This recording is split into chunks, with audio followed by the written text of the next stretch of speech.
Salam, hər vaxtınız xeyir olsun. Kanalımda xoş gördük sizləri. Bugün mən sizə fizikadan sınağın izahını verəcəm. Gəlin başlayaq. Deməli, düz xəttə hərəkət edən iki cismin hərəkət tənliyi uyğun olaraq x1 bərabərdir 60 çıxılsın 4-də, x2 bərabərdir və 2xt plus şəklindədir. Bir görüşənə qədər birinci cisim 20 metr yol gedirsə, ikinci cismin sürətinin x9 üzrə proyeksiyasını hesablayın. Biz bilirik ki, görüş şərtinə görə cisimlər görüşəndə onların koordinatları bir-birinə bərabər olur.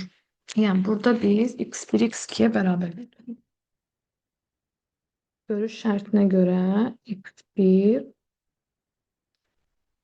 bərabərdir x2. Bunu yazdım. Daha sonra görüşənə qədər birinci cisim 20 metr yol gedirsə, biz bilirik ki, S bərabərdir, V vurulsun T'yə bərabərdir. Yəni, getdiyimiz məsafə bəllidir. Və biz buradan birinci koordinatdan sürətin qiymətini götürə bilərik. Çünki x bərabərdir x0 plus vt. Burada da t'nin qarşısındakı olan sürətin qiymətidir. Deməli, sürət v bərabərdir 4 metr bölünmüş saniyə. Onda biz zamanı tapmaq istəyiriksə, s-i bölürük v-yə. T bərabərdir s bölünsün v. Yani 20 bölünsün 4. O da eləyəcək 5 saniye. T1'i tapdıq. İndi x1'i tapmaq istəyirsəm, x1 koordinatını aparıb qoyuruq yerinə. 60 çıxılsın, 4 vurulsun, 5. Bu da eləyəcək 40 metr. x1'i də tapdıq. İndi x2 bizdə koordinatımız v2xt plus 10 idi. İkinci cismin x9 üzrə proyeksiyasını deyir hesablayın. Yəni v2x-ı tapmaq lazımdır. Bizə dedik ki, koordinatlar bir-birinə bərabərdir. Onda 40 bərabərdir. Elə v2 vurulsun. Zamanımız da verilibdir. 5 üstə gəlsin 10'a. 40'dan da 10 çıxanda 30 eləyir. 5 v2 bərabərdir 30'a. v2 də bərabərdir 6 metr bölünmüş saniyə. Yəni cavab eləyəcək 61'də C bəndi.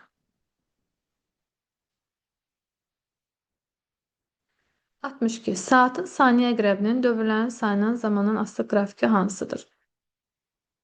Və düz asılıdır. Koordinat başlanğıcından keçən düz xəttdir. Çünki saatın saniyə əqrəbinin dövr etmə periodu bizdə 1 dəqiqədir. Yəni 60 saniyədir. Dövrlərin sayında zaman asılığı düz asılıdır. Cavab olacaq C bəndi. 63. Kütlələri M1 bərabərdir 30 qram, M2 bərabərdir 150 qram olan iki cismin qarşılıqlı təsir zamanı aldığı təcillər arasındakı fərq verilibdir. İkinci cismin təcilini tapılır. Təcillər arasındakı fərqimiz verilibdir. Yəni yazırıq A1 çıxılsın A2 bərabərdir 8 metr bölünmüş saniyənin kvadratına. Kütlələrimiz də verilibdir. Bizdə ikinci cismin təcilini istəyir, yəni A2'ni istəyir. Bize dedik ki qüvvə F bərabərdir, M vurulsun A'ya bərabərdir. Yəni biz buradan kütlənin təcillə tərs aslı olduğunu görürük. Onda olacaq M1'in M2'ye olan nisbəti bərabər olacaq A2'nin A1'e olan nisbəti. A2'nin də yerinə deməli biz buradan A1'i tapsaq 8 üstə gəlsin A2 olur. Ona görə yazırıq A2 bölünsün 8 üstə gəlsin A2. O da bərabərdir. M1'imiz 30'dur, M2'miz 150'dir. Yəni 30 bölünsün 150. 30'dan da 150 ixtisar gedir, qalır bizdə 5'də 1. Çarpaz vursaq olacaq 8 üstə gəlsin A2 bərabərdir 5A2. 5A2'dan A2'ni çıxırıq olur 4A2 bərabərdir 8'ə. A2 də bərabərdir 2 metr bölünmüş saniyenin kvadratı. 63'e de uyğun olacaq B bəndi. 64. Ay radiusundan böyük məsafədən sərbəst düşən cismin ayın səthinə çatana qədər necə hərəkət edir? Deməli, ay radiusundan böyük məsafədə deyirsəm, Biz ümumiyyətlə qravitasiya sahəsinin intensivliyi J bərabərdir. Böyük J sabit bölünsün M R plus H-ın kvadrat olduğunu bilirik. Məsafəmiz artdıqca qravitasiya sahəsinin intensivliyi azalır. Məsafə azaldıqca qravitasiya sahəsinin intensivliyi isə artır.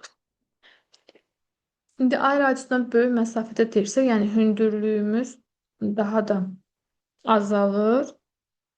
Hündürlüyümüz azalırsa onda J artmalıdır.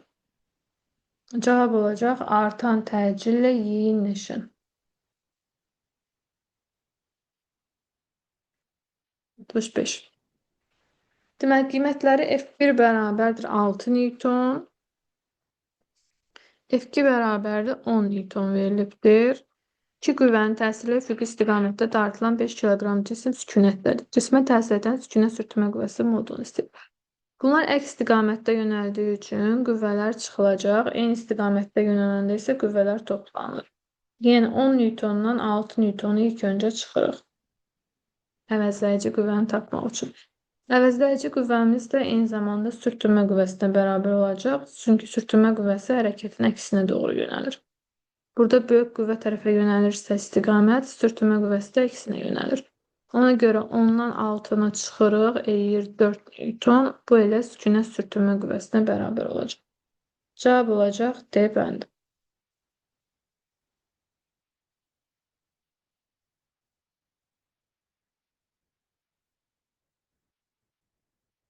(66) Tarazlıqda olan link çəkisiz, tarazlıqda olan çəkisiz link qüvvədə 3 dəfə qazanc verir. F qüvvəsinin modulunu deyir hesablayın. Buradan gördüğümüz kimi dayanan reaksiya qüvvəsi ümumi 24 Newtona bərabərdir. Və link də qüvvədə 3 dəfə qazanc verir. Qüvvədə 3 dəfə qazanc verilməsi üçün F2-nin F1-ə olan nisbəti bizdə bərabərdir 3-ə. Bu qüvvədə qazancı göstərir. Ağırlıq qüvvəsi də həmişə yerin mərkəzinə doğru yönəlir. Yəni sağ tərəfə ağırlıq qüvvəsi təsir edir. mg.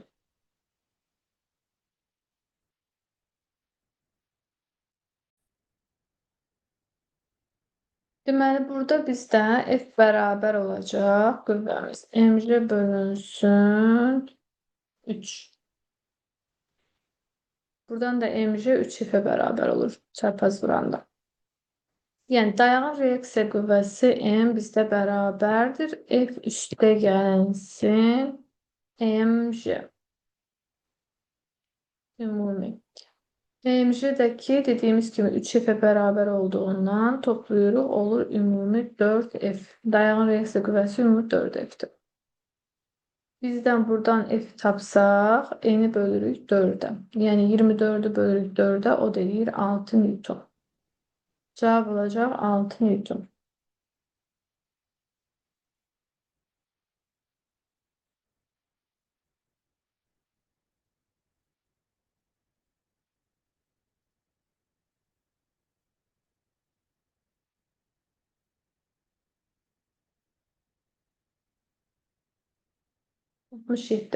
Rezin çubuğun deformasiya olunmamış və elastiki deformasiya olunmuş vəziyyətləri təsvir olunmuşdur. F bərabər 200 Newton olarsa, elastiki deformasiya olmuş rezin çubuğunun potansial enerjisini hesablayın. Rezin çubuğunun çəkisi nəzərə alınmır. Deməli, burada biz əvvəlcə baxırıq ki, 9-dan 1-ni çıxırıq, geriyə qalır 8 sm. Burada da 8-dən 2-ni çıxırıq, geriyə qalır 6 sm. Onda delta x'i tapmaq istəyiriksə 8-dən 6-nı çıxırıq, geriyə qalır 2 sm. Potansial enerjimiz isə F elastik qüvvəsi vurulsun delta x bölünsün 2 üstürlüyə ifadə olunur. Qüvvəmiz bilirik 200 Newtondur, x-imiz 2-dir, bölürük 2-yə. 2 ilə ixtisar gedir, qalır 200. Bizdə isə bu təbii ki santimetr var idi, ona görə biz bunu metrə keçməliyik. Ona görə 200'ü vururuq 0'dan %2'yə, o da eləyir 2 joule. Cavab olacaq B bəndi. 68. Rəqs amplitudu 6 sm, rəqs periodu 3 saniyə olan rəqqasın sürətinin amplitud qiymətini istəyir. Deməli, rəqqasın sürətinin amplitud qiyməti bizdə bərabərdir 2πx bölünsün periyoddur.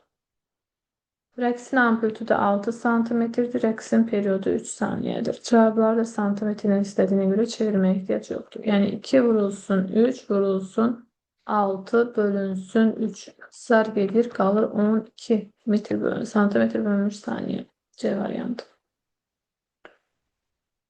Suda üzən taxta parçasının suyun üzərində qalan hissəsinin həcmi 4 desimetrin kubu olarsa, taxta parçasına təsir edən Arximet qüvvəsinin modulunu hesablayın. Deməli, bir dənə sudur və mayenin daxilində bir dənə cisim üzür. Bunun bu hissəsi, yəni üzən hissəsinin həcmi 4 desimetrin kubudur. Biz bilirik ki, ağırlıq qüvvəsi yerin mərkəzinə doğru yönəlir, Arximet qüvvəsi isə yuxarıya doğru yönəlir. Qüvvələri çəksək. Onda ağırlıq qüvvəsi elə Arximet qüvvəsinə bərabər olur. Yəni yazırıq ki, F Arximet bərabərdir F ağırlığı. Buradan da belə çıxır ki, rho maye və batan J bərabərdir rho cisim və cisim J'yə. J'lər ixtisar gedir. Qalır rho maye və batan bərabərdir rho cisim və cismi. Burada da batan cismin həcmini tapmaq istəyirəmsə, qiymətləri yerinə qoyuruq. Rho cismin, deməli, V cisim bölünsün rho maye olacaq. Rho cisim vurulsun V cisim bölünsün rho maye. Rho cisim 800'dür ve cisim burada nə qədər idi? Rho mayedə 1000 idi. Aha, onda yerinə qoysaq 800'ü 1000'ə bölürük, o da olur 0,8 V cisim. Bunu tapdıq. Buradan yer açaq.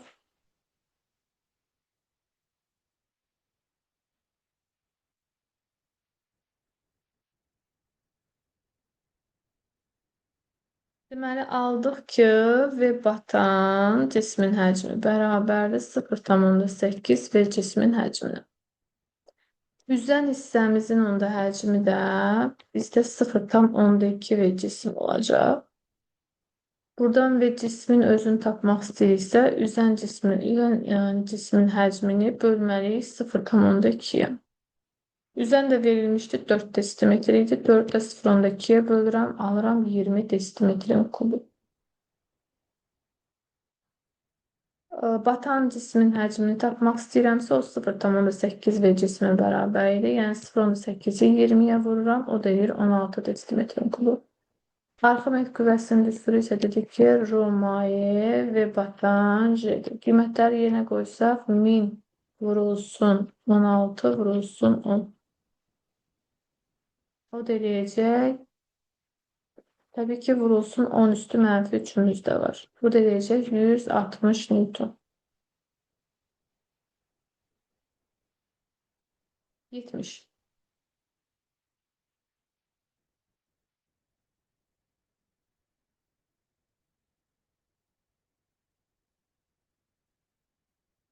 Geçmişte deyir ki, verilmiş kütləli ideal qaz üzərində gedən hansı proses izoxor qızmaya uyğun?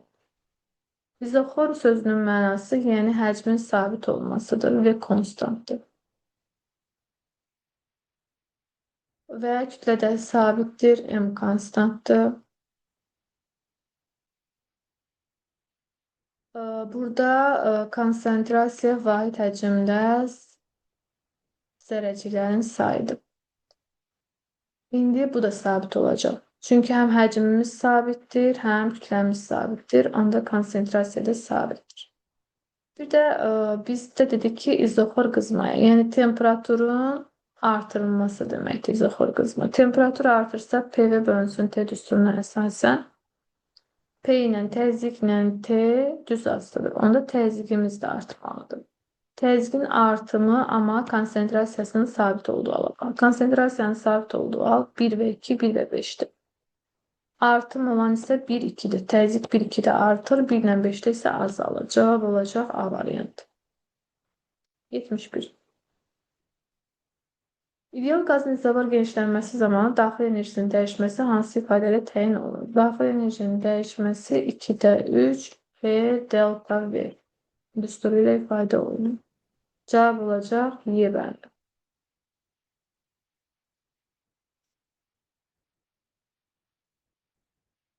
72. İstilik mühərrikinin soyuducuya verdiği istilik miktarının gördüğü faydalı işlem 1,5 dəfə çoxdur.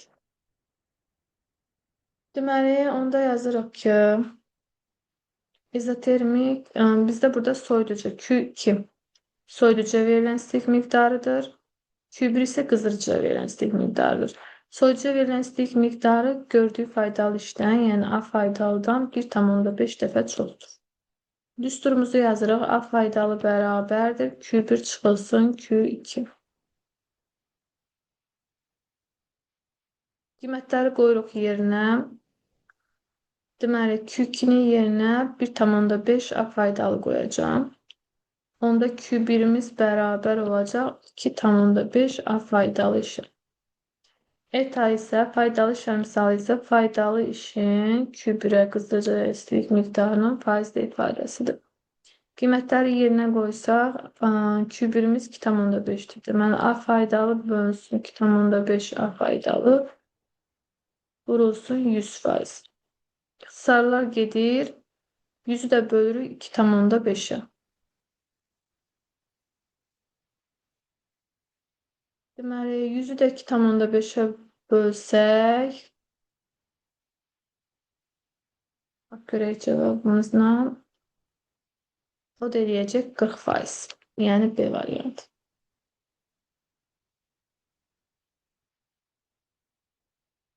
73. Müsbət yüklü zərrəci intensiv xətləri istiqamətində bir cins elektrik sahəsinə daxil olur. Elektrik sahəsinin bu zərrəci üzərində gördüyü işin zamanı asılı qrafiki hansıdır? Deməli, elektrik sahəsinin intensivliyin xətləri müsbətdən çıxıb mənfiyə doğru yönəlir.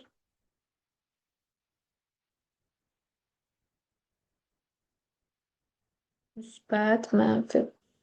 Müsbət yüklü zərrəcikdə mənfi istiqamətdə daxil olursa, müsbətlə mənfi bir-birini cəzb edir. Yəni, yeniləşən hərəkət edir. Buna görə gördüyü işin zamanı asılı qrafikdə yeniləşən qrafik olmalıdır. O da yeniləşən bizdə Y variantındadır. Getdikcə artır. Çünki A bərabərdir F vurulsun S'dir. S isə bizdə bərabərdir. Deməli, AT kvadratı bölünsün 2 ilə ifadə olunur. Yəni, T ilə zamanla kvadratik asılıdır. Buna görə cevabımız olacaq Y variantı. 74.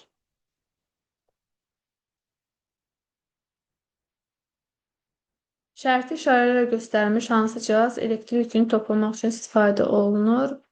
Kondensator. Elektrik yükünü toplamaq üçün istifadə olunur. Cavab olacaq D bəndi.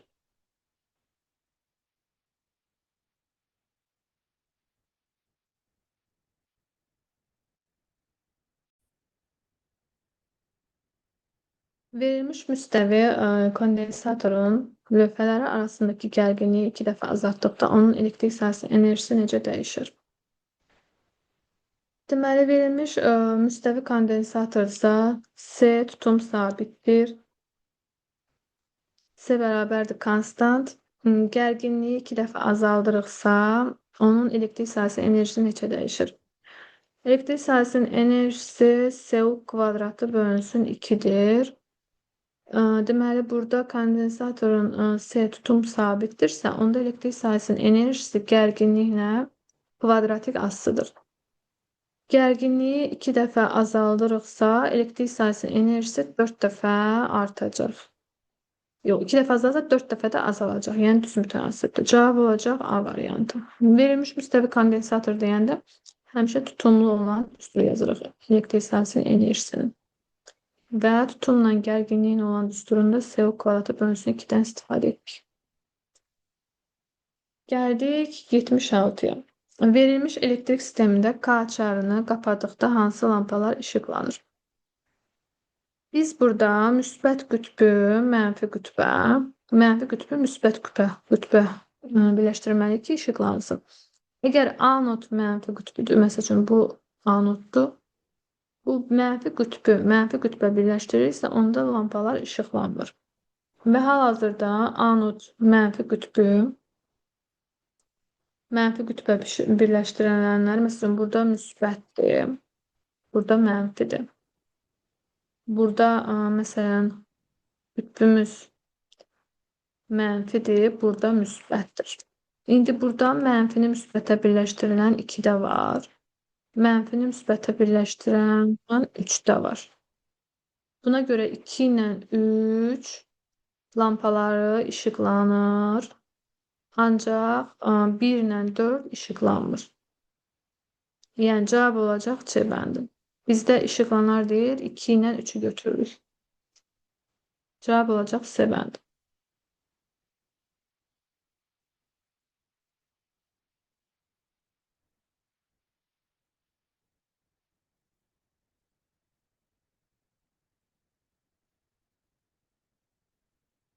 Gərginliyin sabit qiymətində verilmiş metal naqildən keçən cərəyan şiddətinin temperaturdan asılı qrafiki hansıdır? Deməli, cərəyan şiddəti I bərabərdir, U bölünsün R-dir. Və burada R müqavimətdir, U bölünsün, R0 vurulsun, 1 plus alfa T'dir. Və cərəyan şiddəti gördüyünüz kimi T'dən zamandan tərs kvadratik asılıdır. Yəni olacaq 77-də C bəndi. 78. Voltmetrin göstəricisi 18 volt olarsa, mənbəyin elektrik hərəkət qüvvəsini deyir hesablayın. Voltmetr burada 6 ohma birləşdirilibdir, 18 voltdur. Onun da müqaviməti 6 ohmdur. U bərabərdir IR. Biz buradan cərəyan şiddətini tapmaq istəyiriksə, U-nu bölürük R-ə. Yəni 18-i bölürük 6-ya, o da eləyir 3 amper. Cərəyan şiddətini tapdıq. Elektrik hərəkət qüvvəsini də hesablamaq lazımdır. I bərabərdir, E bölünsün, R plus balaca R-dir. Yəni eyni bilmirik, ancaq R-ləri bilirik. Deməli, 6 ohmdan 2 ohmdur. Cərəyan şiddətində 3 amper tapmışıq. Onda 3 bərabərdir, E bölünsün, 6 üstəgə 2, 8. Buradan da elektrik hərəkət qüvvəsini tapsaq, 3'ü 8'ə vururuq, olur 24 volt. 79. Bir cins maqnit sahəsi tərəfindən cərəyan naqilə təsir edən amper qüvvəsi hansı istiqamətdə yönəlir? Deməli, burada ovucumuzu açırıq və amper qüvvəsi sol əl qaydası ilə təyin olunur. Sol əlimizi elə tuturuq ki, uzadılmış 4 barmaq ox istiqamətində, yəni cərəyan istiqamətini göstərəcək. Baş barmağımız isə amper qüvvəsini göstərəcək. Amper qüvvəsi də aşağıya doğru yönələcək. Yəni cavab olacaq Y bəndi.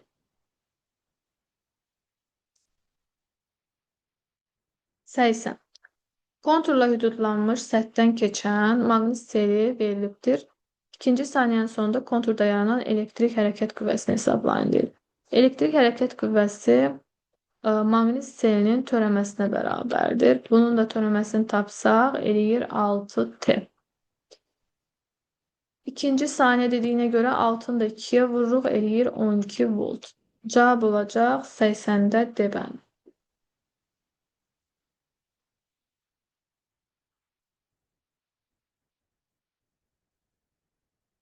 81. Volt bölünsün metrin kvadratı ifadəsi hansı fiziki kəmiyyətin vahidinə uyğundur? Volt gücün vahididir, M'in kvadratı isə S'in vahididir və bu bizdə bərabərdir. P bölünsün S şüalanma selinin sıxlığına. Yəni cavab olacaq Y bəndi.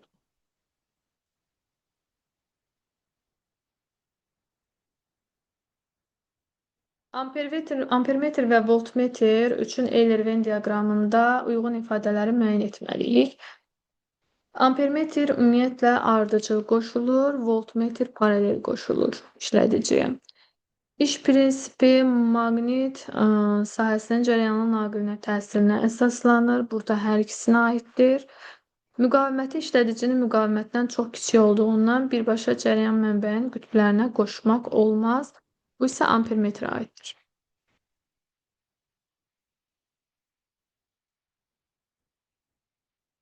Gəldik açar sözlərə. Yəni burada cavabımız oldu 1, 4. Üçüncüyə 2 getdi. 3 getdi. İkinciyə də 2 getdi. Yəni B variantı. 83'e gəldik. Açar sözlərdən uyğun ardıcıllıqla istifadə edərək mətni tamamlamalıyıq. Deməli, tarazlıq vəziyyətinin ixtiyarı uzaqlaşdığı məsafə bu bizdə rəqqasın yer dəyişməsidir. Ən çox maksimum uzaqlaşdığı məsafə rəqsin amplitududur. Bir rəqs periodu müddətində dalğanın yayıldığı məsafədir. Bu adlanır dalğa uzunluğu. Bir tam rəqsə sərf olunan zamandır. Bu perioddur, rəqs periodudur. Və sonuncusu isə rəqs tezliyidir. Yəni cavab olacaq 3, 2, 5, 1, 4.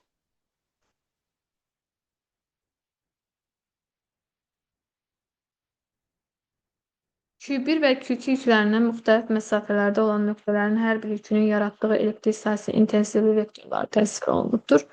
Bu yüklərin işarələri və dədə qiymətləri üçün hansı münasibət doğrudur? Ümumiyyətlə, müsbət yükə daxil olur bizdə yüklər. Daha doğrusu biz demişdik ki, müsbətdən çıxır, mənfiyə isə neyniyir? Daxil olur. Ona görə də birincidə daxil olduğu üçün Q1'imiz mənfi yüklüdür, ikincidə çıxdığı üçün müsbət yüklüdür. Yəni bura işarə mənfi qoyuruq, bura müsbət qoyuruq. Onda Q1 kiçikdir 0 olacaq. 2 doğru olacaq. Q2 isə böyükdür 0 olacaq. 3 də doğru olacaq. Bir də intensivlikləri bir-birinə bərabərdir. Y1 Y2'ye bərabərdir. Onda K Q1 bölünsün L1'in kvadratı bərabər olmalıdır. K Q2 bölünsün R2'nin kvadratına. İxtisarlarımız gedir. Buradan görünür ki, modulda Q1 böyükdür modulda Q2. Yəni cavab olacaq 2, 3 və 6.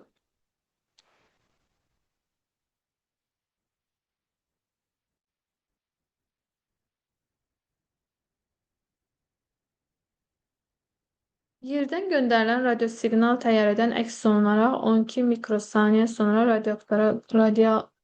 radiolokatora qayıdır. Radiolokatordan təyyarəyə qədər olan məsafəni metr ilə hesablayın. Deməli, əks səda düsturu gedib qayıtmaz. S bərabərdir. ST bölünsün 2.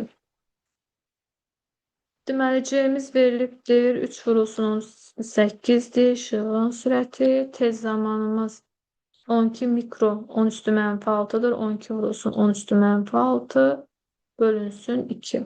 İxtisarlarımız gedir. 12'nin 2 gedir. 6. 6'nı da 3'e vuranda 18 edir. 10 üstü 8 ile 10 üstü mənfi 6'ya vuranda 10'un kvadratı edir. Üstlər çıxılır. Yəni olur 1800 metr. Cavabımız 1800 metr olacaq. 86. İnduksiyası 4 Tesla olan bir cism maqnit sahəsində qüvvə xətləri 53 dərəcə bucaq altında yerləşən 50 sm uzunluqlu naqildən axan cərəyan şiddəti 2 amperdir. Maqnit sahəsi tərəfindən bu naqilə təsir edən amper qüvvəsini hesablamalıyıq. Əvvəlcə biz düsturu yazırıq. F bərabərdir 1 sinus alfa. Qiymətləri yerinə qoyuruq. İnduksiyamız 4 Tesladır. Cərəyan şiddətimiz 2'dir. Uzunluğumuz 0,5'dir. Sinus 53 dərəcədə isə 0,8'e bərabərdir.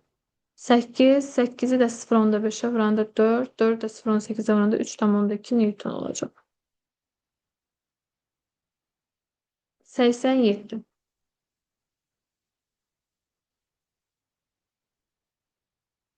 Müsbət nöqtəvi yük bir cins elektrik sahəsində. Demək, burada şəkil düşməyibdir. Gəlin şəkili çəkim. Bu bir cins elektrik sahəsidir. Bu da intensivlik xəttlərini çəkdik. Başqa rənglə çəkim. Deməli, belə, belə, belə. A, B, S. Bu aşağıya gəlir, belə gəlir, bir də belə gəlir. Perpendikular istiqamətdə gəlir. Bizə baxaq. Deməli, A, B trayektoriyası üzrə elektrik sahəsinin gördüyü işi tapmalıyıq. Ümumiyyətlə, burada fi A bizdə böyükdür fi B-dən. Çünki müsbətə yaxın olan daha böyükdür və o da bərabərdir fi S-yə. B və S-lər bir xətt üzərində olduğu üçün bərabər olur, amma A onlardan böyük. İndi buna əsasən işimizdə A da bərabərdir Q fi-yə, yəni Q vurulsun Q delta fi yaxud da Q U-ya. Onun da yerinə fi 0 çıxılsın fi qoya bilərik. Q vurulsun fi 0 çıxılsın fi. Birincidə AB hissəsində müsbət iş görür. Yəni böyükdür 0 olacaq. İkincidə 0-a bərabər olur. C A hissəsində 0-a bərabərdir. Daha doğrusu B hissəsində perpendikular olduğu üçün 0-a bərabərdir. Amma CA-da isə, CA hissəsində isə 0-dan kiçikdir. Yəni mənfidir. Ona görə birinciyə uyğun gedir. Elektrik sahəsi müsbət iş görür. Və bir də orada digər tərəfdə də variantlarımız var. Yükün potansiyel enerjisi azalır. 1-ə uyğun olacaq B-yi. 2-də BS trayektoriyası üzrə perpendikular olduğu üçün iş 0-a bərabər olacaq. Bir də potansiyel enerjimiz də dəyişməyəcək. C, D. 3-də isə SA trayektoriyası üzrə dedik ki, elektrik sahəsi mənfi iş görür.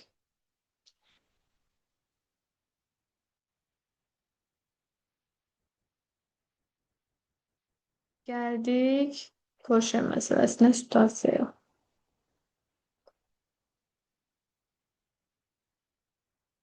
Deməli, burada manometrlə təchiz olunmuş qabda Porschenin altındakı 30 Selsi dərəcə temperaturlu 3 desimetrlik doyan su buxarı var şəklində. Porschenin tədricən yuxarıya qaldırdıqda əvvəlcə doyan su buxarı izotermik genişləndirilir. Porschenin altındakı buxarın həcmi də 8 desimetrin kubu olduqda qabdakı su tamamilə buxara çevrilir. Üçüncüdə isə buxarın həcmi artı 12 desimetrin kubu olduqda izotermik genişləmə prosesi dayandırılır. Yəni 30 Selsi dərəcə temperaturda doyan su buxarının sıxlığı da verilir. Bir prosesin başlanğıcında qabda olan suyun kütləsini milliqramla ifadə et. Birinci biz dedik ki, bu hansı prosesdir? İzotermik.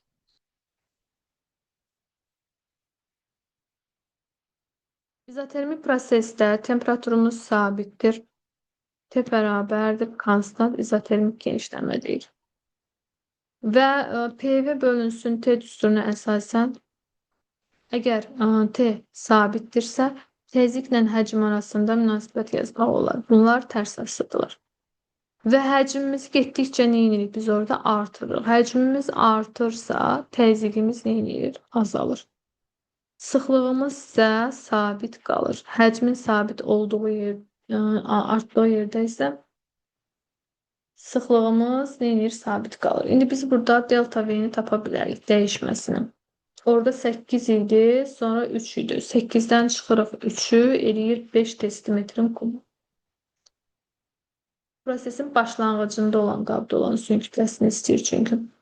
Əvvəl qeyd olunmuşdu ki, burada hal-hazırda birinci qabda 3 desimetrin kubudur, sonraki ikincidə 8 desimetrin kubudur. Yəni izotermik genişlənir. Ona görə burada həcmi tapanda 8-dən 3 çıxırıq, eləyir 5 desimetrin kubu. M də bərabərdir, rho vurulsun V-dir. Onu da vursaq delta V'nin həcminə, yəni rho sıxlığımız da verilmişdi. 30 idi. 30 vurulsun. Qram isə keçsək kiloqrama 10 üstü mənfi 3 edir. 1 kiloqramımız 1000 qramdır çünki. Delta V'miz də verilibdir. O da 5 desimetrin kubuydu. Vururuq, hesablayırıq. O da eləyəcək 150 vurulsun 10 üstü mənfi 3. O da eləyir 150 milliqram. Cavab olacaq 150 milliqram.